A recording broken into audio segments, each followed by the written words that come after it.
2 Sidorejo dengan kisah Ambon dan Rimbun. Berikan aplaus yang sangat meriah.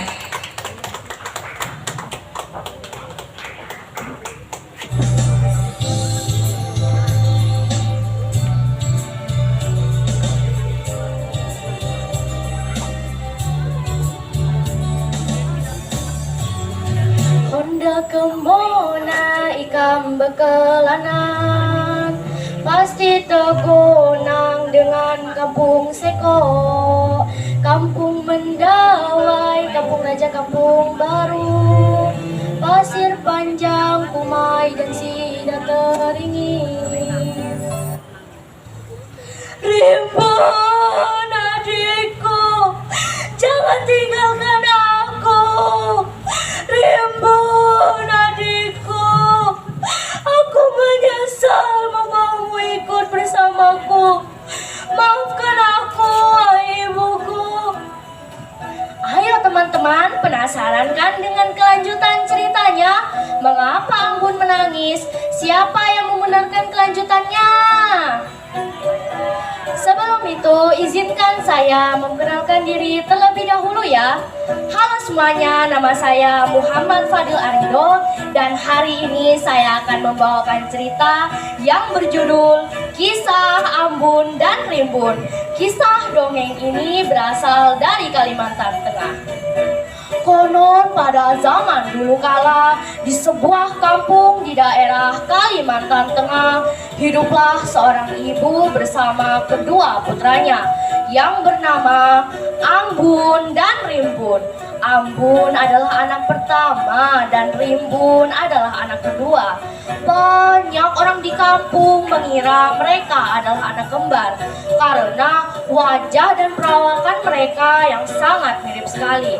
Namun sebenarnya mereka bukanlah anak kembar karena umur keduanya selisih 1 tahun.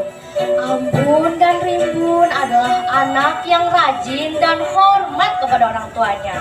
Setiap hari mereka membantu orang tuanya mencari kayu bakar di hutan dan menjualnya di pasar.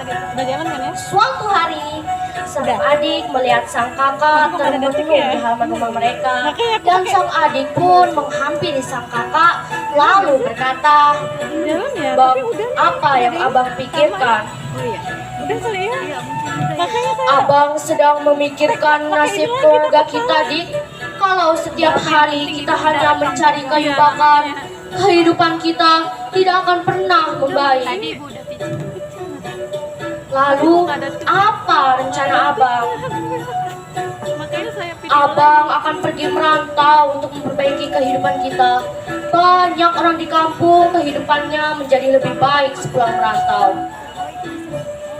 "Wah, kalau begitu, adik akan ikut abang merantau." "Jangan, Dik, kamu di sini saja menemani ibu. Kasihan ibu ditinggal sendiri." "Tidak, Bang. Adik akan tetap ikut abang merantau dan berjuang bersama abang." "Baiklah kalau begitu, nanti malam kita izin pada ibu ya." Malam harinya, kedua kakak beradik itu menyampaikan niat mereka pada ibunya. Mendengar hal itu, sang ibu hanya terdiam karena bingung menyikapi keinginan kedua putranya. Walaupun sang ibu tahu itu adalah yang terbaik untuk memperbaiki kehidupan mereka. Namun di satu sisi, umur mereka yang masih sangat muda.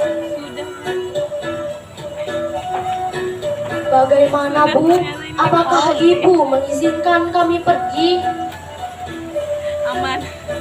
"Sebenarnya Ibu merasa berat mengizinkan kalian pergi, Nak. Ibu khawatir dengan keselamatan kalian. Kalian masih terlalu muda untuk merantau." "Ya, Bu, tapi Ibu tenang saja. Kami akan saling menjaga." "Baiklah, kalau memang kalian bersikeras ingin merantau, Ibu mengizinkan. Tetapi Ibu berpesan ya, Nak, jangan sampai berpisah.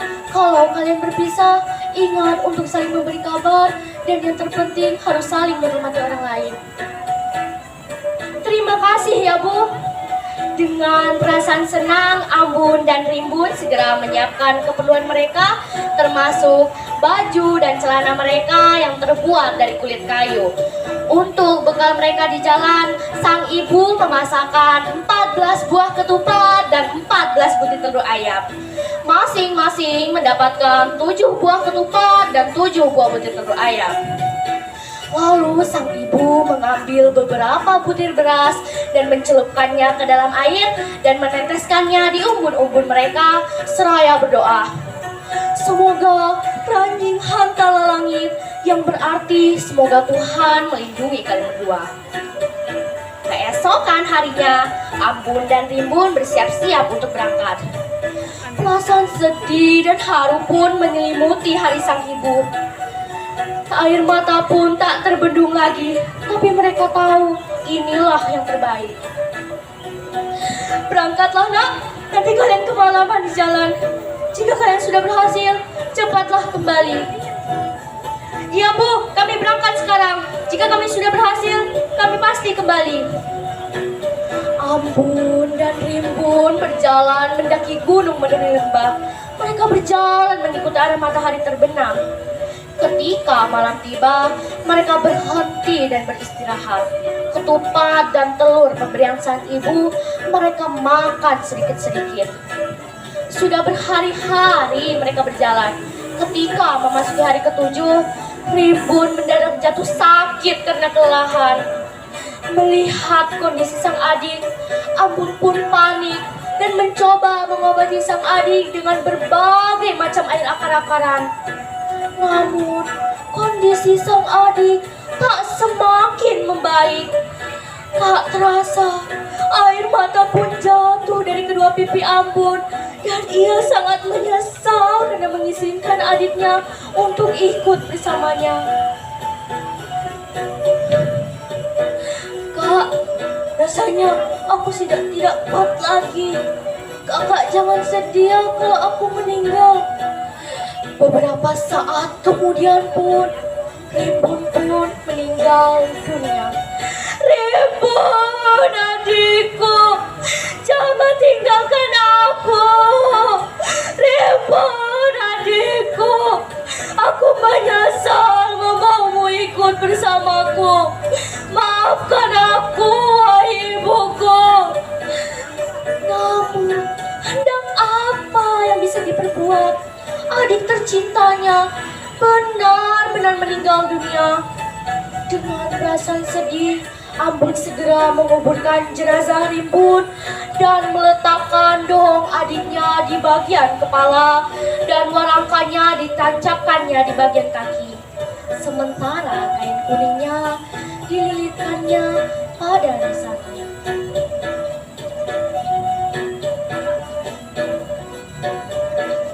Ambun segera melanjutkan perjalanannya menyusuri hutan lebat.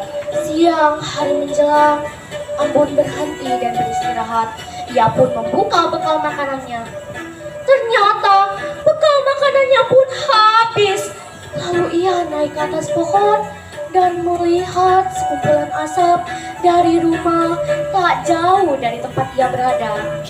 Ketika menghampiri rumah tersebut, ia melihat seorang nenek sedang mengumpulkan kayu bakar. Ambun pun menyapa nenek tersebut. Sedang apa, Nek?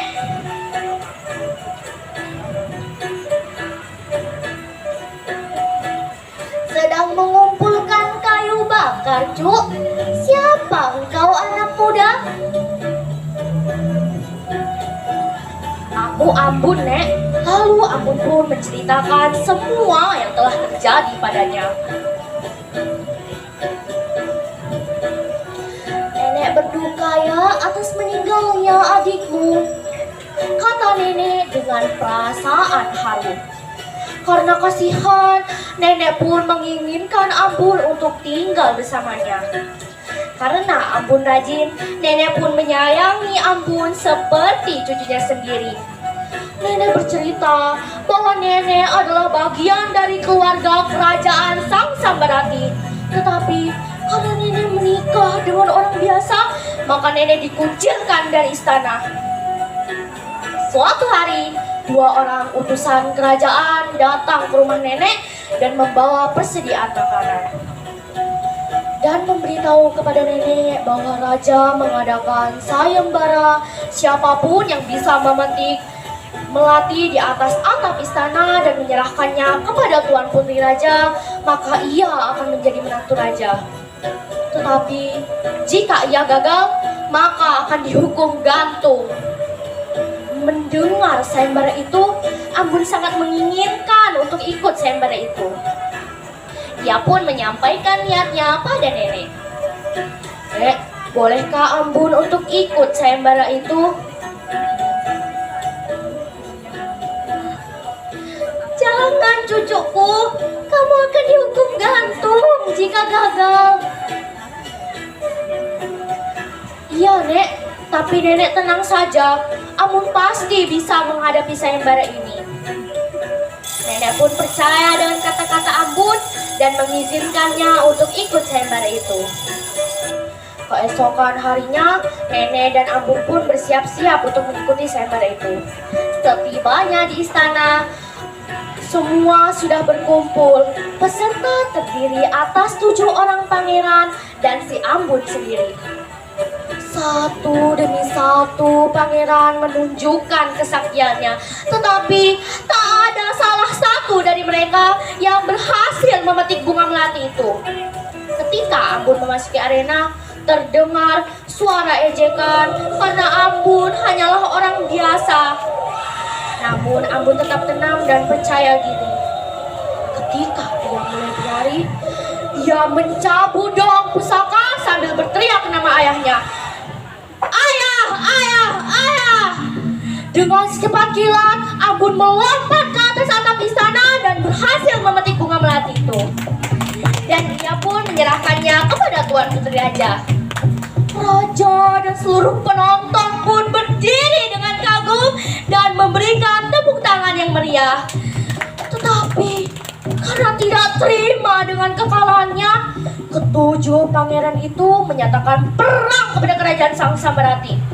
Dan dengan bantuan Ambon, ketujuh pangeran itu dapat dikalahkan. Pernikahan Ambon pun berlangsung selama 7 hari. Karena sudah tua, raja pun menyerahkan kekuasaannya dan Ambon pun menjadi raja yang bijaksana. Ambon pun memutuskan untuk kembali ke kampung halamannya dan mencari ibunya. Walau senang, sang ibu tetap bersedih atas meninggalnya Rimbun. Untuk mengobati rasa sedih sang ibu, Ambon pun mencari makam Rimbun dan menggalinya. Atas perintah sang ibu, Ambon pun mencari danau keharingan atau air kehidupan untuk menghidupkan kembali adiknya. Setelah meneteskan air kehidupan, Rimbun pun kembali hidup dan berkumpul bersama mereka di kerajaan Sang Sambarati dengan penuh kebahagiaan. Teman-teman sekalian, pesan moral yang bisa kita ambil dari kisah Ambon dan Rimbun adalah hidup dengan tekad yang kuat dan sikap pantang menyerah, kita akan mampu mengubah nasib kita. Dan yang terpenting adalah keutuhan keluarga dalam diri kita. Jadi orang jangan usil. Kalau usil banyak musuhnya. Jika ingin jadi orang berhasil, membaca itu adalah solusinya. Wassalamualaikum warahmatullahi wabarakatuh. Salam literasi. Waalaikumsalam warahmatullahi wabarakatuh. Yeay, luar biasa dari SDN 2 Sidorejo. Jangan pingsan. Ya. Pendamping bisa dibantu untuk menurunkan propertinya.